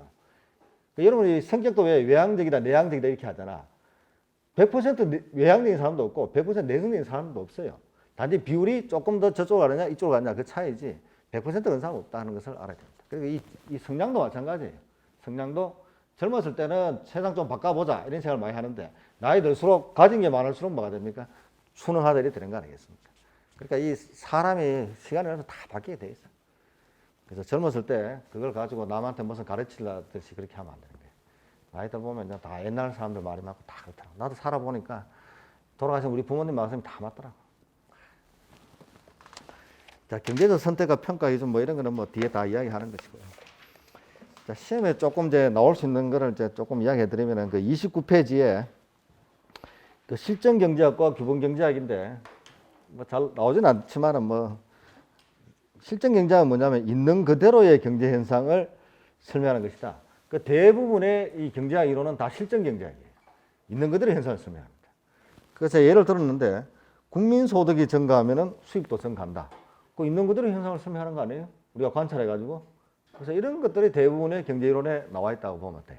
그래서 사람의 그 이론을 주장하는 사람의 가치 판단이 들어가지 않는 것입니다. 객관적이다 이렇게 볼 수가 있는 거죠. 규범경제학은 이 주장하는 사람의 뭐냐면 가치 판단이 들어가 있는 것입니다. 그래서 자기의 주의 주장이 들어가는 거죠. 그 어떤 사람은 우리나라 사람들 특히 보면은 이 토론을 잘 못하고 뭐 토론만 하면 막 싸움하고 난리가 나는데 그게 바로 자기는 객관적으로 이야기해. 그 남들 볼 때 객관적이지 않죠. 자기만 객관적이야. 그렇잖아. 다 지가 객관적이고 지가 다 올마이트해. 근데 절대 그렇게 하면 안 됩니다. 사람이라는 게 뭐냐면은 다 자기가 옳을 수가 없잖아요. 그래서 이 경제학에서는 주로 이 실전 경제학 위주로 특히 미시 경제학은 그런데 그렇게 뻗어나오는 이유가 이 규범 경제학을 갖다 모토로 삼아버리면은 이 경제학은 이념 서적이 돼버리지 이 학문이 안 됩니다. 이게 알겠어요. 그래서 이 고전학파 경제학은 완전한 정보와 가격의 신축성, 좀 비현실적이면 이것을 가지고 경제학 이론을 객관화시킨 것이다 이렇게 보시면 돼요. 근데 이제 경제학이 사회학이다 보니까 이 규범 경제학을 완전히 저기 뭐냐면은 무시할 수가 없는데 그 보면 이제 유치산업보험이라 그래가지고 이게 아주 유명한 이론인데 이거는 이제 그 보시면 알겠지만 유치산업 그 우리나라가 1960년도에 6.25 사변 터지고 뭐 있었겠어요? 완전히 폐허에 의해서 이제 경제 성장한 거 아닙니까? 근데 그 당시는 다 우리나라 유치산업이지 뭐. 설탕도 못 만들어내, 옷도 못 만들어. 옷 무슨 만들어냈겠어요? 그래 그때는 우리나라가 철저한 보호무역을 했던 거야. 그 1960년대, 70년대 박정희 대통령 시대 때는 우리나라는 거의 보호무역이라고 보시면 돼. 이렇게 이야기하니까 사람들이 아 그게 어떻게 됩니까? 우리나라는 아까 대외기하학적 성장인데 아 우리나라가 보호무역에서 어떻게 큽니까? 근데 그게 아주 우리나라한테 유리한 보호무역이야. 우리가 수입하고 싶은 것만 수입해. 파는 건 우리 마음대로 팔고. 왜 그랬냐면 미국이 봐줬는 거지. 미국이 우리나라 볼 때 그 당시에 뭐 생각하겠습니까? 여러분 아프리카에 가면은 뭐 가나 뭐 세네갈 이런 나라 있죠. 그런 나라 어떻게 생각하세요? 그 우리한테 경제 상대가 안 된다고 생각할 거 아닙니까? 그 당시 미국이 그렇게 생각했을 거 아닙니까? 좀 보호해줘야 될 그런 대상이고. 그러니까 우리나라 상품, 우리가 만든 상품을 미국에 수출할 때는 무관세야. 근데 거꾸로 뭐 미국 상품을 들어올 때는 우리가 좀 키워야 되겠다 이러면은 관세 때려가 수입 안 해도 돼. 미국이 다 봐줬어. 그렇게 하라고. 그래서 그 당시 70년대에 일본 자동차가 미국 자동차 회사를 누르면서 세계 자동차 시장을 석권하기 시작했었어요. 7, 80년대. 그 7, 80년대 우리나라 일본 자동차 하나도 수입 안 됐다는 거 아니야. 왜 수입 안 됐겠어요? 미국이 일본 보고 봐주라 그러고 이야기했거든. 그 일본 사람들이 그렇게 못했던 거예요. 그 일본 사람들이 그 당시에 와가지고 제일 의아하게 생각했던 게 우리나라에 세계 어느 나라 가더라도 일본 자동차 다 있어. 뭐 미쓰이, 미쯔비시 뭐 있잖아요. 일본의 자동차 회사 도요타가 제일 크죠. 있는데 한국에 오니까 일본 자동차가 하나 없어. 이게 뭐냐 이렇게 되는 거예요. 근데 그건 우리나라가 일본의 자동차 수입을 안 한 거예요. 우리 마음대로. 근데 요즘 그랬다가는 안 되겠죠. 그러니까 6, 70년대 경제성장 안 했으면 우리나라는 경제성장 안 됩니다. 알겠어요? 지금 북한이 개방돼 가지고 경제성장 한다? 안 됩니다. 그거. 이미 시대가 바뀌었어요. 6, 70년대가 진짜 그때가 마지막 기회였어요. 그 시대를 우리가 타지 못했으면은 뭐 우리도 지금 삶이 뭐 북한과 다를 게 없다. 그렇게 보시면 돼요. 그리고 북한이 지금 계약 개방해가지고 올라가더라도요. 저게 한계가 있습니다. 이런 베트남 지금 잘 나가잖아. 베트남도 우리나라만큼 발전하기 힘들어요. 지금 세계 무역 환경이 거의 보호무역주의로 가고 있잖아. 미국도 옛날만큼 힘이 없어요. 그래서 그런 것들이 다 이게 자기의 주장이 들어가 있는 거지. 그래서 이게 규범경제학입니다. 규범경제학은 경제에서는 가급적 안 하려고 해. 그건 왜냐하면은 사람의 어떤 자기의 그 개인적 주장이나 이게 들어가게 되면은 이 학문적으로서 상당히 마이너스가 되거든요. 이렇게 구분한다는 것을 아시면 되고. 자, 그 다음 하나 넘기시면은, 미시와 거시 경제학이 나오는데, 뭐 미시 경제학은 요번 달에 배울 미시 경제학은 어떤 학문이냐면요. 아까 제가 경제 주체를 적다가 이제 말았는데, 경제 주체가 가계와 기업을 합해가지고 우리가 민간 경제 주체라 그렇게 이야기해요. 그럼 민간 경제 주체 사이에 시장의 가격 기능에 의해 가지고 모든 경제 문제를 해결하면 가장 바람직한데요. 근데 그렇게 안 되면은 시장에 실패가 발생한다 그래요. 그럼 시장에 실패가 발생하면 누가 개입해야 되느냐? 정부가 개입하게 되거든. 그 정부 외에 또 개방 경제 체제가 되니까 외국도 있어요. 그래서 가계, 기업, 정부, 외국 이렇게 하는데 가계와 기업을 민간 경제 주체, 정부를 포함시키면은 이제 뭐냐면 그 공공 그 민간이 아니고 공공까지 들어오니까 3분문 경제 체제, 즉 폐쇄 경제 체제라 그렇게. 그리고 외국까지 합치면 4분문 개방 경제 체제라 그렇게 이야기합니다. 자, 근데 미시경제는 어떤 학문이냐면은 그 중에서도 가계와 기업, 즉 민간 경제 주체의 최적화 행위만을 분석하는 것이 바로 미시경제학이에요. 미시경제에서는 정부와 외국을 따로 분석하지 않습니다. 그럼 가계 부문의 최적화 행위는 뭐냐? 자, 가계 부문은 생산물 시장에서 소비하잖아요. 노동시장에서 뭘 합니까? 노동을 공급하겠죠. 자, 그런 행위를 할 때 가계부는 어떤 행동 원칙에 따라서 행동하느냐? 이미 다 결정돼 있어. 왜? 완전한 정보를 우리가 가상하고 있기 때문에. 그게 바로 효용극대 원칙입니다. 여러분이 소비를 할 때도 있잖아요. 효용극대 원칙에 따라서 행동해야 된다. 그리고 노동시장에서 노동 공급을 할 때도 뭘 해야 됩니까? 효용극대 원칙에 따라서 노동을 공급하는 거예요. 그래서 나중에 보면은 아까 이 시장이 내 시장이 나와 있잖아요. 그래서 미시경제는 이 시장밖에 하지 않습니다. 그래서 여기 보시면은 이 둘 완전 경쟁 시장을 가져가면은 이제 수요와 공급에 의해서 가격이 결정되거든요. 그러면은 생산물 시장에서 수요를 결정하는 것이 누구냐? 가계부는 아닙니까? 그러면 수요공사의 모든 점들은 다 뭐를 만족하는 점들이 집합이 되겠어요? 효용 극대화를 만족하는 점들이 집합이 돼. 그럼 노동시장에서는 가계 부문이 노동을 공급하잖아요. 그러면 그렇게 전제를 했을 때 노동의 공급 공사의 모든 점들은 다 뭐를 만족하는 점들이 집합이 되겠습니까? 역시 효용 극대화를 만족하는 점들이 집합이 되는 거예요. 알겠습니까? 그래서 이미 정해져 있어요. 자, 그 다음에 이제 가계가 있지만 기업이 있잖아. 기업이 더 중요해요. 미시경제학에서는. 기업에서는 뭐가 됩니까? 생산물 시장은 공급을 하겠죠. 근데 공급을 하기 위해서 먼저 선행 조건이 뭡니까? 생산을 먼저 해야지. 생산해서 공급하는 거 아닙니까? 생산해서 판매하는 거지. 그 생산할 때는 생산량 극대 원칙. 또 다른 말로 하면 비용 극소 원칙이 되겠죠. 생산량 극대와 다 똑같은 말이 비용 극소 아닙니까? 그러니까 그렇게 해서 생산을 했거든요. 판매할 때는 어떻게 합니까? 이윤 극대 원칙에 따라서 판매를 해야 돼요. 그래서 기업은 행동 원칙이 두 가지입니다. 하나가 생산량 극대화, 하나가 이윤 극대화예요. 그럼 이 두 원칙 중에서 어느 것이 더 우선할까? 그게 이윤 극대화지. 물건을 많이 만들면 뭐합니까? 안 팔면 망하는데. 그러니까 기업의 최종 원칙은 뭐가 되겠어요? 이윤 극대 원칙이야. 그러면 생산물 시장에서 공급 공생산의 모든 점들은 다 뭐를 만족하는 점들이 집합이 되겠어? 이윤 극대화를 만족하는 점들이 집합이 되는 거예요. 그러면 노동시장에서는 노동을 수요하잖아, 기업이. 그럼 노동 수요공사의 모든 점들이 또 역시 뭐를 만족하는 점들이 집합이 될까요? 네? 이윤 극대화를 만족하는 점들이 집합이 되는 거지. 그래서 그게 그런 식으로 관찰하는 것이 바로 미시경제. 그러니까 나무 하나하나를 관찰해가지고 전체를 조망하는 거지. 자, 거시경제학은 이 거시경제학은 뭐 뒤에 나오는데 보통 이제 숲과 나무와의 관계를 하는데요. 그래서 미리 좀 이야기를 해드리면은 자, 이런 숲이 하나 있어요. 이 숲에는 각각의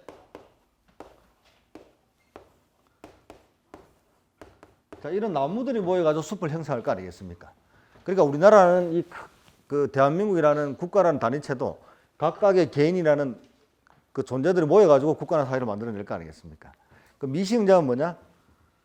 이 국가라는 단위체를 우리가 알기 위해서는 숲에 들어가가지고 이걸 먼저 관찰하는 거야. 그래서 이게 대나무인지 소나무인지 전나무인지 보고 그 다음에 뭐 얼마 됐느냐 또 병충해 있느냐 이런 걸 관찰하겠죠. 이거 끝나면 이거 갈 거 아니야. 또 이런 식으로 관찰해. 그래서 개개의 어떤 최적화 행위를 보고 이 전체를 설명하는 것이 바로 미시경제예요. 그 현미경으로 들다본다 이런 뜻이라고 보시면 돼요. 그래서 그 미자가 현미경으로 바라본다 그런 뜻이거든. 세밀하게 바라본다 그냥. 근데 거시경제학은 어떤 것이냐면은 그렇게 보는 것이 아니라 이 전체를 그냥 만원경으로 크게 보는 거야. 그래서 숲으로 들어가는 게 아니고 멀리서 뭐가 됩니까? 이 숲 전체 면적이 어떻게 되느냐? 그리고 이 숲 전체에는 뭐 대나무가 차지하는 면적이 어떻게 되느냐? 또 뭐 소나무가 차지하는 면적이 어떻게 되느냐? 그리고 소나무 숲과 대나무 숲은 또 어떤 관계를 가지고 있느냐? 이렇게 관찰할 수도 있는 거 아니겠습니까? 그래서 만원경을 크게 보는 거죠. 그게 거시경제학이야. 그래서 우리가 가끔 우스갯소리로 너는 미시가 강한데 너는 거시가 약하다.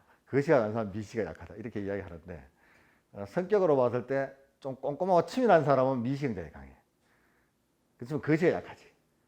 그 통밥 잘 잡는다 이렇게 이야기하죠. 감을 잘 잡는다. 그런 사람은 거시경제가 강한데 또 세밀한 걸 못해. 이 양자를 다 갖추기가 힘들어요. 사람의 성격이. 보통 보면은 이제 이 보건교사 치는 학생들은 미식이 그냥 상당히 강해. 왜 이게 수학이라는 것이 논리적이고 취미라는 문 아닙니까? 근데 그런 분들은 취미라고 논리적이지만은 멀리 내다보는 걸 잘 못하더라고요. 그런 게 있어요. 그래서 이거는 뭐 어느 것이 더 우월하다고 볼 수 없는데 미시 잘하는 사람은 거시 약하고 거시 잘하는 사람은 미시 약하고 뭐 그런 거예요. 그러니까 미시를 잘하는 사람은 좀 이과적인 색채가 강하고 알겠어요? 거시를 잘하는 사람은 문과 색채가 좀 강해요. 그 문과 학생들 가르쳐 보면은 미시보다는 거시를 더 좋아해. 근데 여러분 우리 보험계도 치는 학생분들은 이 거시를 좀 어렵게 생각하더라고요. 이게 이제 학파 간에 논쟁이 막 붙고 이러다 보니까. 그러니까 미시 문제는 그 자연과가 똑같아요. 효용극대와 이용극대 이것만 설명 끝이야. 다른 대안이 없어요. 고전학파가 만들었기 때문에. 근데 거시 경제학은 케인즈가 만들었거든.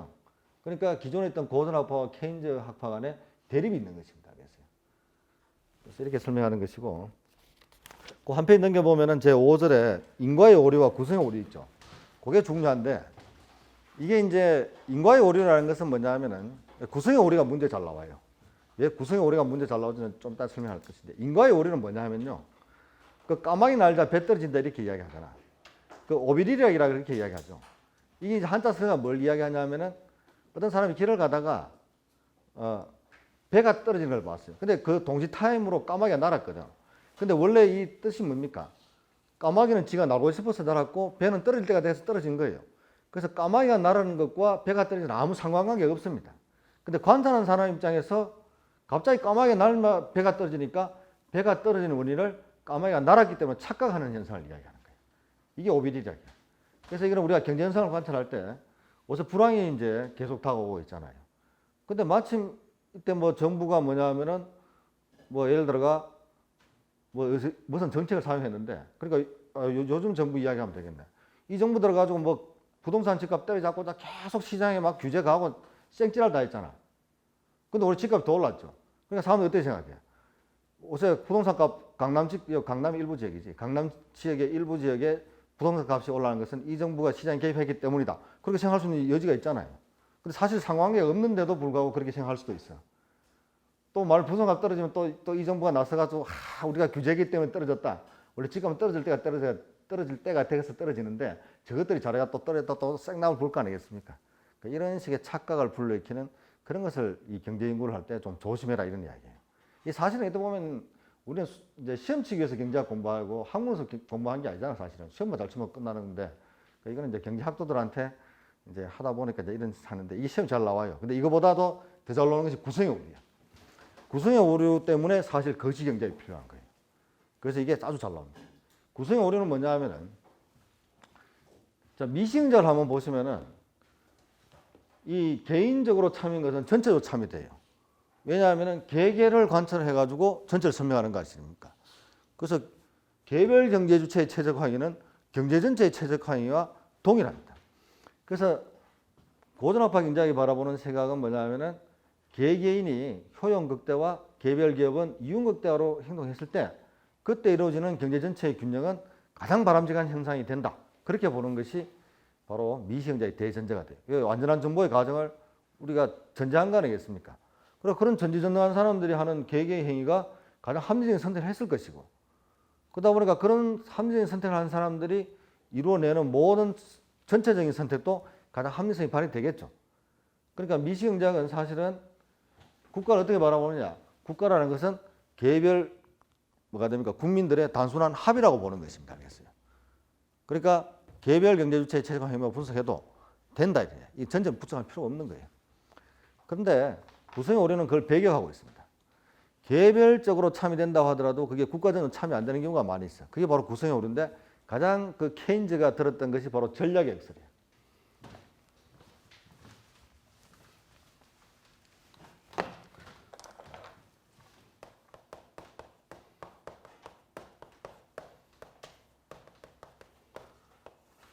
이 케인즈가 나타난 배경은 경제가 불황이 되기 때문에 나타났어요. 그래서 이 전략 역설도 항상 불황이라는 시대의 배경을 깔고 이야기합니다. 자, 불황이 되었을 때, 이 불황이라는 것은 이제 여러분들이 이제 어떻게 생각하시냐면은 뭐 이거는 하나의 가상의 사례니까 오해하지 마시고요. 집안에 가면 아버님이 계시잖아. 아버님이 직장에서 잘렸어요. 그 이제 집안에 불황이 다 왔는 거예요. 알겠습니까? 그걸 생각하고 여러분 생각하면 됩니다. 자, 그런 상태에서 있잖아요. 자, 그런 상태에서 여러분 가정, 저 개인은 어떻게 해야 됩니까? 저축을 해야 됩니까? 소비해야 됩니까? 여러분 어떻게 해야 돼요? 아버지 직장 다니다가 이제 이상하게 뭐 직장에서 저기 강제 퇴직을 당해버린다. 근데 여러분들은 소비를 해야 됩니까? 저축을 해야 됩니까?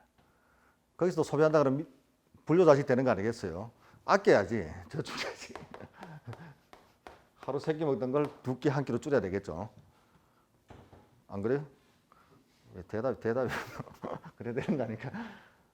근데 이 불황이라는 사태가 생겼을 때 이 경제 전체적으로, 즉 다시 말해가지고 국가나 뭐 사회 전체적으로는 뭐를 하는 것이 이 불황을 벗어날 수 있습니까?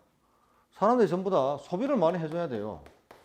그래야 경제가 살아날 거 아닙니까? 소비를 많이 해줘야지 이 파는 기업들도 뭐가 됩니까? 물건 더 생산하고, 그 다음에 사람도 필요하니까 또 채용할 거 아닙니까? 이런 사이클이 이루어져야 되는데 일치하지 않잖아요. 이 불황이라는 상황에서 개인의 최적화행위와 국가 전체가 바라보는 최적화행위가 일치하지 않습니다. 그래서 이런 모순행위가 발생하게 되면은 아까 말했던 이 미시경제학 체제가 대전제가 무너지게 된다는 것을 알 수가 있는 거 아니겠습니까? 미시경제학 그러면 안 되잖아요. 개인의 최적화행위가 국가 전체 최적화행위가 일치해야 돼 항상. 근데 그게 지금 무너지는 사례가 이 전략의 사례에서 나타나는 것이에요. 이걸 걸므로서 케인즈는 우리가 개별적으로 최적화행위를 분석하는 미시경제도 필요하지만은 이 국가 전체를 갖다 놓고 우리가 분석하는 거시경제학도 필요하지 않느냐 이렇게 주장한 것입니다. 그래서 이 구성의 오류는 바로 거시경제학이 탄생한 배경이 되는 그런 하나의 이론, 우리가 논리적 구성 체계가 되는 거죠. 상당히 중요합니다. 그래서 이 구성의 오류를 시험에 많이 내지. 기본경제학과 실전경제학. 뭐 나오는 게 통수가 뻔한데 요거 또 구성의 오류와 인과의 오류. 인과의 오류는 잘 안 나와요. 구성의 오류는 많이 냅니다. 자, 그 다음에 뭐 이제 경제 변수는 이제 뭐 저량, 유량, 뭐 어떻게 막 구분하는데 이거는 이제 그 뭐냐면은 경제 이론을 설명하면서 여러분한테 다 나오니까 그거 보면 돼요. 그러니까 지금 뭡니까? 지금 쭉 했는 1장은 그냥 이제 경제학 시작하면서 여러분한테 뭐 시장이 뭐다, 경제학이 어떤 학문이다, 그래서 경제학이 어떤 학문이고 시장 개념이 뭐다, 가격 개념이 뭐다, 또 가격의 신축성이 뭔가, 또 미시와 거시경제가 어떤 것인가, 또 논리 체계를 구성하는 실전 경제학과 기본 경제학, 뭐 구성의 오류와 인과의 오류 이런 등등을 설명했는 것이에요. 경제학의 체계를 한번 구성해 봐라 이런 뜻입니다. 그리고 이 제 1편은 조금 더 설명해 드리면은 계속해서 여러분한테 이 시장 경제 체제에서 가장 중요한 개념이 수요, 공급, 가격 이런 거 아니겠어요? 시장 그죠? 그 다음에 뭐 탄력도, 아주 이제 경제학을 공부하는 데 있어 가지고 기본적인 분석 도구 있잖아요. 그걸 설명합니다 이게. 그러니까 제 1편이 다 그거야. 여러분 이 책의 목차를 한번 보시면은 이 책의 목차를 한번 보면은 그 앞에 좀 보면 목차가 나와 있죠. 제 1편에 이제 경제학의 기본 원리가 다 그것입니다. 이건 이제 본격적으로 미시경제학 들어가는 게 아니에요. 미시경제학 들어가는 것이 아니고 가격을 구성하는데 수요 공급이 있거든. 그러니까 수요가 뭐다, 공급이 뭐다. 그리고 가격 변수와 수요가의 관계를 나타내는 상관계수인 탄력도. 이걸 뭐 전체 확대해 보는 거죠. 그 다음에 소비자 잉여, 생산자 잉여. 이런 등등, 이런 가장 경제학을 공부하기 위한 기초적 개념 있잖아요. 이걸 설명하는 파트가 제 1편이에요. 근데 이걸 개무시하면 안 돼. 이걸 개무시하면 안 되는 게 여기서 시험 문제가 많이 나옵니다. 기본적인 것이 중요한 거예요. 이게. 쉽기도 하지만은 이게 중요한 것입니다. 이게. 제 2편부터가 바로 미시경제학이 들어가는데 아까 말했다시피 미시경제학은 경제 주체의 최적화행위를 분석하는 거야. 근데 4대 경제체를 다 분석하는 것이 아니에요. 가계와 기업만을 대상으로 하고 있습니다. 그래서 민간 경제 주체의 최적화행위만을 분석하는 거예요. 그래서 가계 부분의 최적화행위가 바로 제2편의 소비자 이론이에요. 근데 이 시장은 이제 생산물 시장과 노동 시장으로 나눠지지만은 아무래도 우리가 주위에서 많이 보는 것이 생산물 시장이 여러분한테 좀 더 잘 먹히잖아. 그래서 생산물 시장 가지고 여러분한테 보통 설명을 해요. 그래서 생산물 시장에서는 가격 부분은 주로 소비를 하게 되겠죠, 수요. 그래서 그 수요를 할 때 어떤 행위를 가지고 해야 되느냐, 가장 합리적 대안이 되느냐, 그게 바로 아까 뭐라 그랬어요? 효용 극대 원칙 아닙니까? 그거 자체를 규명하는 것이 제2편이에요. 그럼 제3편은 뭐냐? 그 다음 기업부터 갈 거 아닙니까? 기업은 먼저 뭐 한다 그랬어요? 생산을 먼저 해야 돼. 생산할 때는 아까 생산량 극대 원칙에 따라서 생산한다 그랬잖아요. 그리고 생산량 극대 원칙에 똑같은 동의어는 뭐가 됩니까? 비용 극소 원칙 아닙니까? 그걸 설명하는 것이 바로 제3편 생산자 이론이에요. 이게 끝나고 나면은 이제 기업이 생산한 것을 가지고 시장에 물건을 팔아야 될 거 아닙니까? 그 파는 것이 바로 시장 이론 제4편 생산물 시장 이론이 나오게 되는 거죠. 그럼 자, 기업이 판매할 때, 생산물 판매할 때는 어떤 원칙에 따라서 판매한다고 그랬어요? 이윤극대 원칙에 따라서 판매하자. 그래서 이윤극대 원칙이 바로 제4편 생산물 시장 이론에 들어가서 나오는 것이에요. 그럼 이 생산물 시장이 종류가 무지하게 많겠죠. 아까 재화나 용역이 공급되는, 교환되는 시장이라 했잖아. 그럼 재화나 용역 같으면은 뭐 여기만 보더라도 뭐 냉장고 시장, TV, 시계도 있고 뭐 카메라도 있고 많잖아요. 그럼 이런 걸 하나하나 다 한다는 것이 말이 됩니까? 그럼 말이 안 되잖아요. 그래서 경제학은 이런 개별적인 재화나 용역을 하나 추산시켜 가지고 전체적으로 이념화시키는 작업이 필요하겠죠. 그래서 이 생산물 시장을 크게 두 가지 시장으로 분석하는 거예요. 분리하는 거예요. 그래서 완전 경쟁 시장과 불완전 경쟁 시장.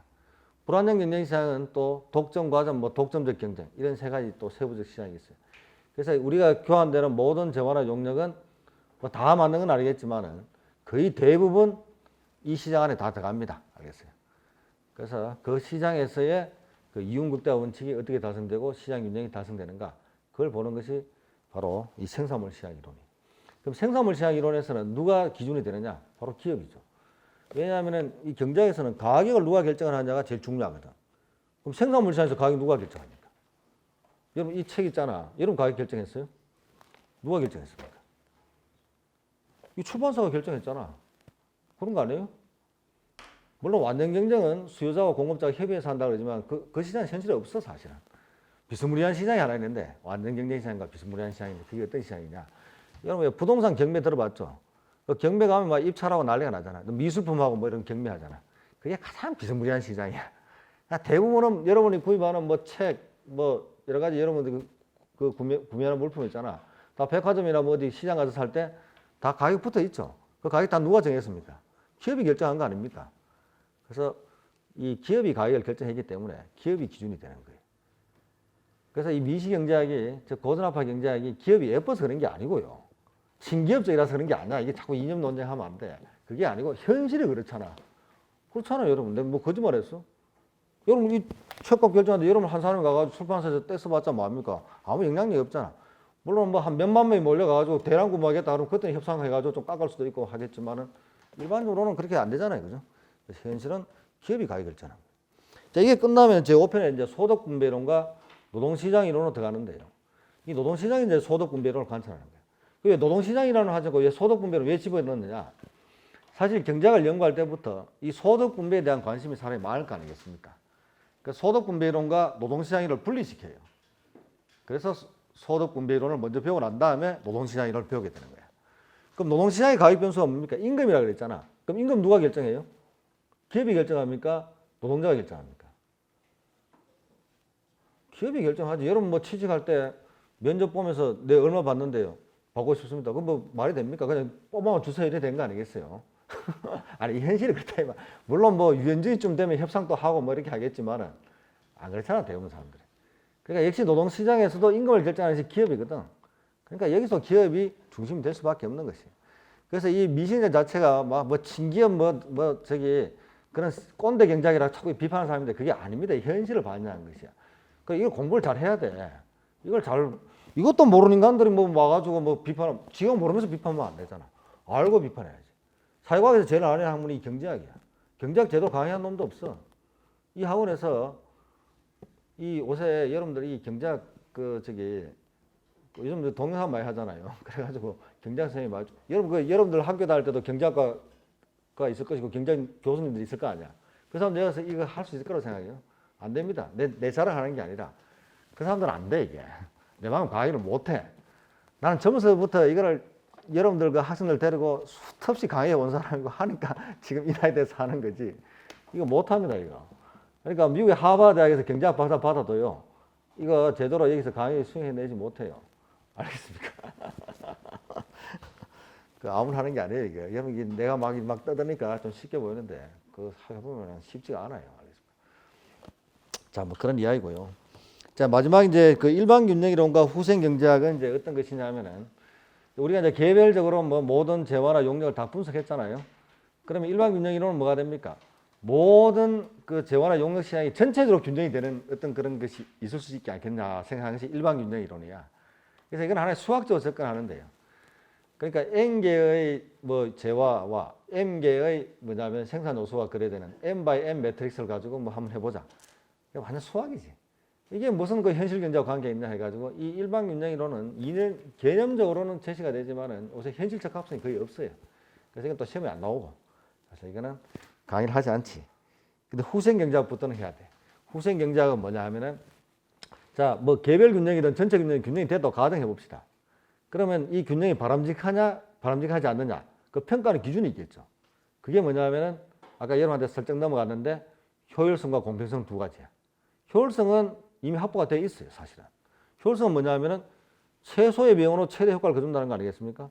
효용극도화라는 것이 뭐냐 하면은 내가 가진 일정한 소득을 가지고 가장 극대의 효용을 얻는다 이런 뜻이야. 기업은 뭐가 됩니까? 비용 극소화도 뭐가 됩니까? 똑같은 생산을 두고 가장 비용을 적게 투입하는 것이 가장 효율적인 거 아니에요? 그 효율성은 누가 보더라도 정확하게 다 객관적으로 동의를 해요. 자, 그러면 A라는 기업, 자, 사람 10명하고 기계 10대를 가지고 A 기업은 1년 동안에 100개 만들었어. B 기업은 120개 만들었어. 어느 기업이 효율적입니까? B 기업이죠. 왜 똑같은 노동과 자본, 그리고 시간을 줬을 때 더 많이 만들면 더 효율적 아닙니까? 그러니까 이 효율성은 누가 보더라도 다 동의하니까 객관성이 있어. 이걸 이제 제시하는 것이 파레토 최적이라는 것이 나와. 그 세 가지 조건을 여러분한테 이야기해 주지. 근데 공평성은 뭐냐 하면은 이게 굉장히 추상적이다. 그러니까 아까 규범 경제학적 요소가 강한 거예요. 보는 사람마다 이게 공평하다, 그렇지 않다. 이게 다 달라. 그래서 이 공평성을 놓고는 굉장히 좀 추상적 개념으로 접근하게 되고요. 그래서 아무리 경제학이, 미시경제학이 특히 아까 실전 경제학 위주로 갔지만은 이 공평성만큼은 또 그래 갈 수가 없거든, 사람이. 그래, 의지를 할 수 없어. 그래서 규범 경제학적 요소를 볼 수 있는 것이 바로 공평성 문제, 즉 후생 경제학에서 여러분 한번 보게 된다. 이렇게 얘기할 수 있고요. 그 시장의 실패가 이제 마지막에 나오는데, 그러면은 사실은 아까 제가 뭐 여기 지워버렸습니다만 완전한 정보와 가격의 실적성이 확보되면 이 시장의 실패가 발생하지 않아요. 그러니까 정부가 개입할 여지가 없습니다. 근데 현실은 가격도 경직성을 띠고 또 우리가 완전한 정보를 가지고 있는 것도 아니거든. 그러니까 이 시장 전체의 균형이 효율성과 공평성을 반드시 다 만족할 수가 없어요. 그래서 그런 것이 깨지는 상태를 시장의 실패라 그래요. 그래서 그런 시장의 가격 기능에서 자원 배분했는데 그게 제대로 작동이 안 된다. 제대로 작동이 안 되면 누가 개입해야 됩니까? 정부가 개입할 수가 있지. 그래서 이 고전압파 경제학자도 무조건 우게 되는 것이 아니라 현실을 인정했지. 이게 바로 제일 마지막에 나오는 시장의 실패야. 시장의 실패가 나타나면 이제 정부가 개입하게 돼요. 그러니까 정부의 시장 개입 행위를 분석하는 또 경제학의 한 분파 학문이 있어요. 그걸 옛날에는 내가 대학 다닐 때는 재정학이라 그렇게 이야기했어요. 근데 요즘 재정학이라는 말을 붙이지 않고 응용 미시 경제 이런 말을 많이 붙이더라고요. 뭐 그게 그 말이에요. 정부가 시장에, 주로 정부가 개입하는 것이 어떤 행위를 가지고 개입합니까? 뻔한 거 아닙니까? 법 만들어 가지고 규제하거나 아니면 세금 뜯어내는 거 다 그런 거거든. 그래서 그게 이제 정부의 재정 활동과 결부되어 있다 그래야 재정학이라 그렇게 하고 뭐 조세를 어떻게 분석하고 그런 거 있는데 요즘은 이걸 응용 미시 경제학이라 그렇게 많이 합니다. 그렇게 아시고, 그거는 뭐 구체적으로 잘 안 나와요. 그래서 미시 경제학의 마지막이 시장의 실패고 재정학의 첫 출발이 시장의 실패다. 이렇게 보시면 돼요. 재정학은 구체적으로 들어가지는 않습니다. 그냥 우리 범위에 들어가는 게 아니에요. 그래서 이게 미시 경제의 막을 내린다. 이런 얘기입니다. 여기 끝나고 나면 이제 거시 경제학 들어가는 거예요. 이번 시간에는 뭐 그냥 여러분한테 이제 제 1장은 이제 아까 이야기했다시피 뭐 그냥 소개 정도로 했고 조금 쉬었다가 이제 제 2장 보도록 그렇게 합시다.